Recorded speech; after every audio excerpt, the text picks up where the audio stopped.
আসসালামু আলাইকুম ওয়া রাহমাতুল্লাহ। সুপ্রিয় শিক্ষার্থী বন্ধুরা, আজকে আমরা সহজে শিক্ষার পক্ষ থেকে ৬ষ্ঠ শ্রেণীর সুখী মানুষ কামিনী রায়ের লেখা যে কবিতা, সেই কবিতাটি তোমাদেরকে সুন্দর করে বুঝিয়ে দিব। তো আশা করছি যে তোমরা শেষ পর্যন্ত আমাদের সঙ্গেই থাকবে। চলো বন্ধুরা, আমরা ক্লাসটি শুরু করি। তো সুখ কবিতাটি কামিনী রায় লিখেছেন। তো এইটা পড়ার আগে আমাদেরকে অবশ্যই শব্দার্থ পড়তে হবে। তো যে কারণে আমরা আগে শব্দার্থগুলো পড়ে নিব। তো এখানে আমরা দেখতে পাচ্ছি যে ১ম যে শব্দটা সেটা হচ্ছে বিষাদময়। বিষাদময় শব্দের অর্থ হচ্ছে দুঃখময়। বিষাদময় শব্দের অর্থ কি? দুঃখময়। কথা বলতে হবে আমার সাথে। বিষাদময় অর্থ কি? দুঃখময়। ছিন্ন, ছিন্ন মানে হচ্ছে ছেঁড়া। ছিন্ন মানে? ছেঁড়া। আচ্ছা। এবার হচ্ছে বিনি। বিনি মানে হচ্ছে বাদ্যযন্ত্রের বিশেষ মাধ্যম। অনেক সময় দেখবে যে বীণ বাজায় না?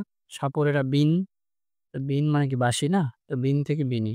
তো বাদ্যযন্ত্র বিশেষের মাধ্যমে। আচ্ছা। এরপর হচ্ছে কি উচ্চ স্বরে, উচ্চ স্বরে, চড়া গলায়, বলিষ্ঠ কণ্ঠে অর্থাৎ জোরে, জোরে আওয়াজ করা আরকি। এরপর দেখো সৃজিলা। সৃজিলা মানে কি? সৃষ্টি করলেন অর্থাৎ যে সৃষ্টি করে সে হচ্ছে স্রষ্টা। তাহলে যে স্রষ্টা তিনি যে কাজটা করেন সেটা হচ্ছে সৃজন, তৈরি করা। তাহলে আমরা যদি এটাকে বলি যে তুমি একটা কিছু সৃষ্টি করছো, তার মানে আমি বলব যে তুমি এইটা সৃজিলে, তুমি এটা সৃষ্টি করলে। এরপর হচ্ছে বিধি। বিধি মানে হচ্ছে বিধাতা, প্রভু। নরে মানে হচ্ছে মানুষ। যেমন পৃথিবীতে যা কিছু মহান সৃষ্টির চিরকল্যাণকর, অর্ধেক তার করিয়াছে নারী, অর্ধেক তার নর। তাহলে নর মানে কি? পুরুষ, মানুষ। তাহলে নরে মানে মানুষ। আচ্ছা। সমর মানে যুদ্ধ, লড়াই, রণ। রণ মানে কি? যুদ্ধ। কার্যক্ষেত্র মানে হচ্ছে কি? কাজের জায়গা। এরপরে হচ্ছে আ প্রশস্ত মানে প্রসারিত, অঙ্গন মানে আঙ্গিনা, উঠান, প্রাঙ্গণ। জিনিবে অর্থাৎ জয় করবে, লোভিবে অর্থাৎ লাভ করবে, পরের কারণে মানে অন্যের জন্যে, স্বার্থ মানে কি? নিজের সুবিধা, ব্যক্তিগত লাভ। আচ্ছা। আপনার মানে নিজের, আপনার মানে নিজের। বলি মানে উৎসর্গ করা, ত্যাগ করা, বিসর্জন দেয়া। বলে না যে ওরা এই হিন্দুরা পাঠা বলি দেয় বা এই ধরনের যে অনেকে কি তার জীবনটা সে একটা ছাগল বলি দিল, কোরবানি দিল। আমরা বলি বলি না, কোরবানি বলি। বলি মানে আসলে ত্যাগ করা, আত্মত্যাগ। হৃদয় ভার, মনের কষ্ট। হৃদয় ভার মানে কি? মনের কষ্ট। এগুলো বলার উদ্দেশ্য হচ্ছে যেন কবিতাটা ভালো বোঝো। এটাই কিন্তু আমার উদ্দেশ্য। হৃদয় ভার। আচ্ছা, বিব্রত মানে ব্যতিব্যস্ত, দিশেহারা, বিপন্ন। ঠিক আছে? বিব্রত হয়ে গেছে। সে ব্যতিব্যস্ত হয়ে গেছে। দিশেহারা হয়ে গেছে। অবনী, অবনী মানে পৃথিবী, ধরা, জগৎ। প্রিয় শিক্ষার্থীরা, চলো আমরা এবার কবিতাটা পড়বো ইনশাআল্লাহ। তো কবিতা আমরা দেখতে পাচ্ছি যে কবিতাটার নাম সুখ, লিখেছেন কামিনী রায়। তিনি বলছেন, নাইকিরে সুখ, নাইকিরে সুখ, এই ধরা কি শুধুই বিষাদময়? সে প্রশ্ন করতেছে যে সুখ নাই কি? সুখ কি নাই? পৃথিবীটা কি শুধুই খালি বিষাদময় মানে কি? যন্ত্রণা আর কষ্টের। একটু আগে আমরা বিষাদময় অর্থ পড়েছি না? তাহলে শব্দগুলো কাজে লাগে কিনা? এই যে দুঃখময়। তো এখন আমরা দেখো, এখন আমরা পড়বো এরপরে কি? যাতনে জ্বলিয়া কাঁদিয়া মরিতে, কেবলই কি নর জনম লয়? মানে কি জানো? যাতনে জ্বলিয়া মানে কি? কষ্টের কষ্টে জ্বলে, যন্ত্রণায় জ্বলে মরার জন্য কাঁদিয়া মরিতে অর্থাৎ যন্ত্রণায় কষ্টে কান্না করে মরার জন্যই কি একজন নর জনম লয়? মানে জন্ম নেয়? নর মানে মানুষ। একজন মানুষ কি এ কারণেই শুধু জন্ম নেয়? এটা বলছে। বলো ছিন্ন বিনে বলো উচ্চ স্বরে। অর্থাৎ কি? উচ্চ স্বরে। ঠিক আছে? উচ্চেই স্বরে। বলছে কি? বলো ছিন্ন বিনে। একটু আগে আমরা কি বলছি? এক ধরনের বাদ্যযন্ত্রের বাঁশি বা এক ধরনের বাদ্যযন্ত্র বিশেষ। বলো ছিন্ন বিনে অর্থাৎ কি?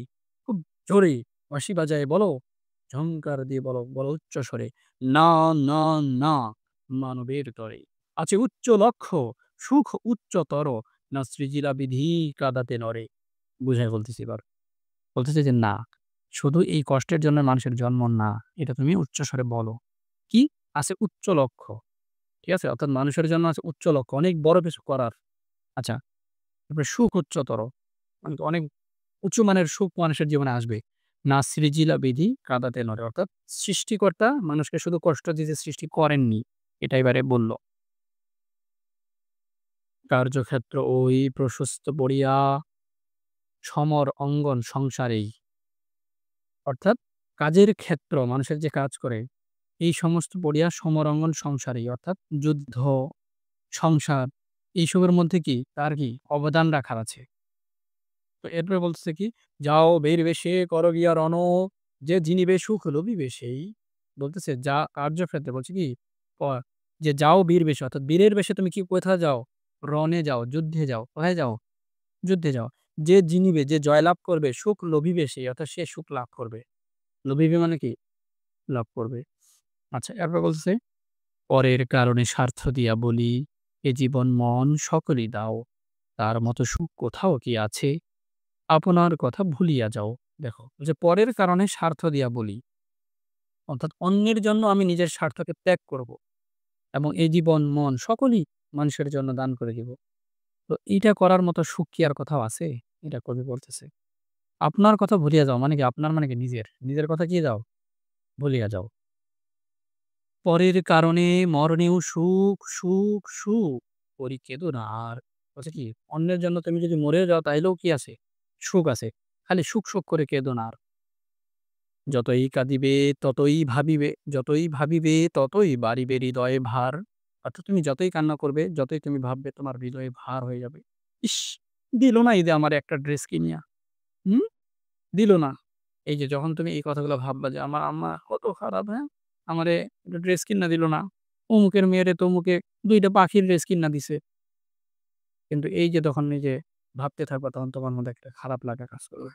ছেলেরা আবার চিন্তা করবে, আমার বন্ধু অমুকে অমুকের বাপে ২ টা প্যান্ট কিইন্যা দিছে, ২ টা শার্ট দিছে আর আমার বাপে আমারে একটাও দিতে চায় না। কাইন্দা কাইট্টা নেওয়া লাগে। তো এগুলো যখন ভাববা তখন খারাপ লাগে না? তো এটা হচ্ছে পারিবারিক ইস্যু। কিন্তু যখন তুমি জীবনে কিছুই পাইলাম না, কি করলাম জীবনটার এগুলো ভাববা তখন কষ্ট বাড়বে। কিন্তু যদি তুমি যতটুকু আছে এর ভিত্তিতে মানুষকে যদি দেও, সাহায্য করো তোমার ভাল লাগবে। এরপরে বলছে, "আপনারে লয়ে বিব্রত রহিতে আসে নাই কেহ অবনী পরে।" অর্থাৎ নিজেকে নিয়ে অস্থির থাকতে, ব্যতিব্যস্ত থাকতে কেউ পৃথিবীতে আসে নাই। "সকলের তরে সকলে আমরা, প্রত্যেকে মোরা পরের তরে।" অর্থাৎ একজনের জন্য আমরা আরেকজন আগায়ে যাবো, একজন আমরা আরেকজনের বিপদে থাকবো। প্রত্যেকে মোরা পরের তরে। তো প্রিয় শিক্ষার্থী বন্ধুরা, তো মোটামুটি এতটুকুই হলো। এবার আমরা পাঠ পরিচিতিটাও শেষ করে দিব তোমাদের জন্য ইনশাআল্লাহ। আর এরপরে ধারাবাহিকভাবে তখন আমরা কি দিব? সৃজনশীল প্রশ্ন দিব। আচ্ছা। তো এখন দেখো এই বইগুলো হচ্ছে এনসিটিভির বুক। আ সেখান থেকে আমরা নিয়েছি তোমাদের জন্য একটু মডিফাইড যেন দেখতে তোমাদের সুন্দর লাগে তাই আমরা একটা বর্ডার দিয়েছি চারপাশে।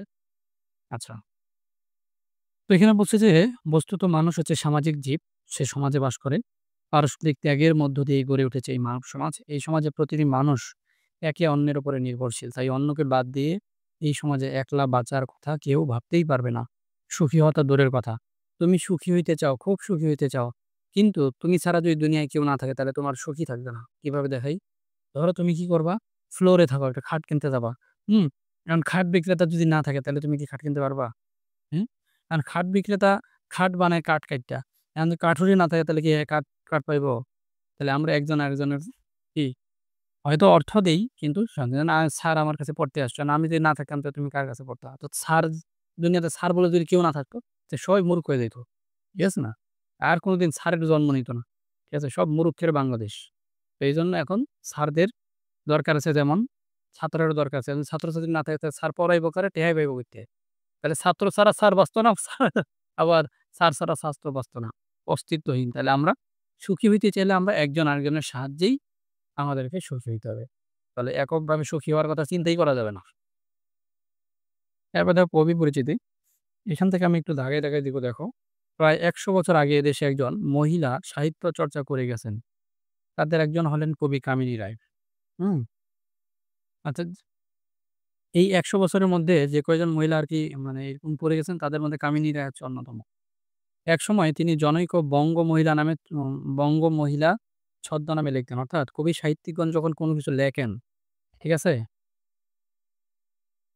একজন মহিলা অর্থাৎ ছদ্মনামে লিখতেন। অর্থাৎ আগের দিনে কবি সাহিত্যিকগণ নিজের নাম দিয়ে কবিতা লেখতেন না, সাহিত্য লেখতেন না। তারা অন্য একটা নাম ব্যবহার করতেন, যেই নামে মানুষে তারে না চিনে। এবং নিজের নামটা লুকায় রাখতেন আরকি। তো এই যে অন্য নামে লেখলে এটাকে বলে ছদ্মনাম। কি নাম? আচ্ছা। তো তার কবিতা ছিল সহজ সরল এবং মানবিক ও উপদেশমূলক। যে তার কবিতায় জীবনে তো আমরা এখানে কি অনেকগুলো উপদেশ পাইছি না? যে কি আমরা কি নিজে, নিজে খাউ, খাউ না হইয়া একজন আরেকজনের চিন্তা করব।